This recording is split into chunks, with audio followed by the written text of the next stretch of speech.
Sherali Jo'rayev ko'rmisham bandaman qo'shiqlarini Chotki TV'dagi Abduvosit aka shu ijodkorlar tomonidan iltimos qilishgani uchun men intervyuda ijro qilgandim va 1 soat ham turmadi, ular oldirib tashlashdi. Lekin hozir Adliya vazirligidan chaqirib ishimiz sudga oshibdi. Shu ashulalarni ijro qilganim uchun mendan tashqari yana 20 ta ijodkorni yozib berishgan ekan.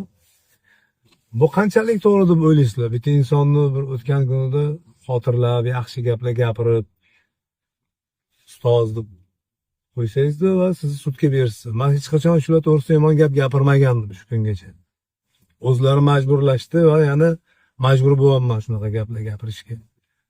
Endi agar mumkin bo'lmasa men o'zim talqinimda kuylayman. Bahora yo Mudir Dag'iy va Sardor Mamadaliyev YouTube kanalida hoziroq kirib ko'rishingiz mumkin, tayyor klipi bilan.